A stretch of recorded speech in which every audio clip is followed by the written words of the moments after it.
If we are headed towards World War III, there's one slight problem for the West. Chinese people know way more about the West than we know about China. Most Chinese people would have a good idea of who Bill Clinton was, yet I can guarantee you that for today's video, less than 5% of Westerners could look at this guy and tell you his name. And here's the crazy thing, Jiang Zemin governed China for 5 years longer than Clinton did America. Even other late 90s leaders like John Howard and Tony Blair are far better known than Jiang, and I say this as an Australian, the West should know way more about China than they do our Prime Minister. We have less people than Madagascar. And so, with Jiang Zemin bringing China into the World Trade Organization, securing the Beijing Olympics, and tightening China's status as the world's assembly line, it's astonishing that you haven't been taught who he was. Today that changes. Hello there. Okay, so when you search up Jiang Zemin on YouTube, not much shows up apart from original footage, so if you find this video helpful, make sure to press like so that others can find this when they search up his name. For today's question, I want to ask you this. Should Communist Party China be a compulsory topic in the history curriculum? If not, then what should be compulsory? So Jiang Zemin is still alive at the time of recording this video, but we don't know for how long as he was born in 1926. This meant that he was too young to fight in the Second Sino-Japanese War, but joined the Communist Party right after the war when he was in college. Now, before the Sino-Soviet split, the Soviet Union actually spent the 1950s teaching the Chinese how to run factories, and so Jiang received training in Moscow before moving back home to Changchun in China. From here, Jiang began his rise through the party throughout the 60s and 70s, becoming Minister of Electronics in 1983 and the provincial boss of Shanghai in 1985. Now, just to let you know how powerful the Shanghai boss is, it was Xi Jinping's last post before becoming president of China. Think of it as Bush being governor of Texas before being president. Now, while also being the Shanghai boss, Jiang received criticism as being a flower pot. A Chinese insult for someone who looks useful, but offers very little. Effectively what General Grievous was in Revenge of the Sith. Now, despite this criticism, Shanghai experienced rapid economic growth, but in fairness, this was more a result of Deng Xiaoping's national economic reforms that made Shanghai a special economic zone with government subsidies and tax cuts. Shanghai's growth can also be attributed to its mayor, Zhu Rongji, who we'll see again later this episode. Zhu invested heavily in infrastructure projects and streamlined government approval of business projects. The long story short, Jiang Zemin was in the right place at the right time, and he looked really competent. Jiang was a supporter of Deng Xiaoping's reforms away from Maoism, and this was right in time for the Tiananmen Square massacre.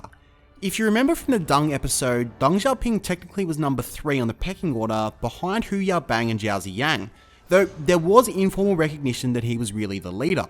Now, number 1, Hu Yaobang died, which meant that Zhao Ziyang became the new number 1. But remember, it was Deng Xiaoping who was really in charge. Deng wanted martial law and the streets cleared, but Zhao didn't. And because it was Deng who had the power, the deadly Tiananmen Square clear-out went ahead, and in protest, Zhao Ziyang resigned. So Deng Xiaoping was now officially the new number 1, right?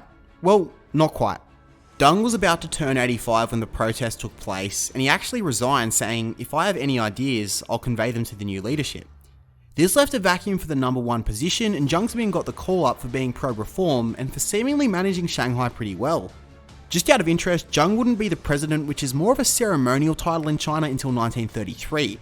The reason why we said he had the top job in 1989 was because he was chairman of the party and chairman of the military. So Jiang Zemin had to enter leadership at China's most testing period since the Cultural Revolution. Get off the floor! Yeah, I can't do this. That was weird, huh? It's all part of the presentation. Jiang made the argument that hostile forces were trying to undermine the party and make them totally abandon Marxism. He also spared no insult for his Soviet counterpart Mikhail Gorbachev, who he called a liberal sellout like Trotsky. Now, at this point, we knew Jiang was pro-reform, but we didn't know to what extent. And there were conservatives within the party who wanted to move back towards Maoism now that Deng was seen to be out of the fold. They were led by Chen Yun, who acquired 35 signatures from key party officials against the reforms. Unknowingly though, this actually brought back Deng out of retirement, as he wasn't too keen to see his legacy trashed. This party's over.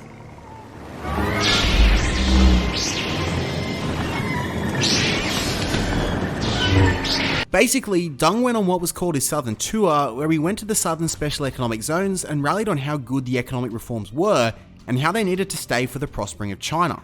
This created enough momentum around the reforms that Jiang Zemin felt he needed to press on with them.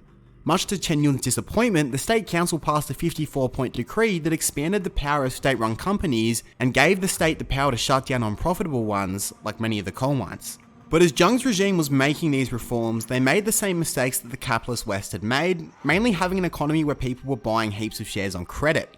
America made this mistake with the stock market crash of 1929, where shares were artificially high because of the money that investors borrowed, but then when a few lost confidence and pulled out, the bubble burst and these price of shares plummeted, leaving heaps of people in debt.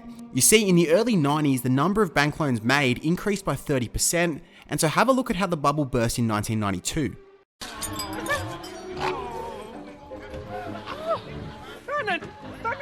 You see, for Jiang Zemin it became apparent that if China was to have completely free markets, they'd be victims of their own greed. And so in 1992, our old friend who we met at the start, Zhu Rongji, was promoted to the Politburo and he was given the title of the Governor of the State Bank and Vice Premier of the State Council. When the Premier of the State Council, Li Peng, had a heart attack, Zhu Rongji assumed just about complete economic responsibility. As the Shanghai Dream Team reunited on a federal level, they made the controversial call to limit economic growth to just 10% each year. Jack, that's like 10 or 11 million right there. You sure you want to do that? You gonna make me say it again? Go, chop, chop. Let's all agree here. If they didn't, then inflation would become unmanageable and the value of the yuan would be devalued to the point where everyone's savings were worthless. Perhaps the most controversial of all their calls was to not devalue China's currency during the Asian economic crisis of 1997. Countries like Indonesia, South Korea and Thailand were hoping that China would devalue the yuan so that they could more easily import from China, but China said no because more foreign currency coming in meant yes, China were richer, but it also meant more inflation. This led to Zhu being titled the economic czar, and together, him and Jiang allowed private housing, seeing the construction of 30 million new homes over the course of 10 years. Things got even better for China in 2001 as Jiang saw China successfully enter the World Trade Organization. They'd had observer status since 1986, but now as members they could enter trade agreements, and then America, Japan and the EU all proceeded to ship partly made goods to be completely assembled for cheap money in China. 2001 was also a great year for China because it was the year they won the rights to host the Beijing Olympics in 2008. And this might seem insignificant, but imagine 20 years from now North Korea getting the rights to host the World Cup. It was a pretty major statement that China was considered a member of the global community. Finally, I'll finish our video by looking at the relationships he formed. He famously had a very tense meeting with Bill Clinton in 1997, where Clinton said that China was on the wrong side of history regarding the Tiananmen Square massacre. Before China joined the WTO, each year they had to get its approval to avoid being tariffed. Clinton then tried to leverage that to get Jiang to allow free immigration out of China, freedom of religion, and then the releasing of all political prisoners. Jiang said no, and then in return Clinton allowed Taiwanese President Lee Teng-hui to make a state visit. Jiang angrily responded to this by testing missiles near Taiwan, to which America sent 2 carrier groups which pacified Jiang. Relations between the two then improved, and in 1997, Jiang had a state visit to the United States. In November of 1992, Jiang Zemin stepped down and resigned as the leader to allow Hu Jintao to lead the 4th generation of Chinese leadership. His final act was to write his theory of 3 represents into the party's constitution. Basically, it's the 3 things the party stands for: productive forces, advanced culture, and the interest of the majority. Effectively, like with Mao Zedong and Deng Xiaoping thought, this was his attempt at being memorialized in China.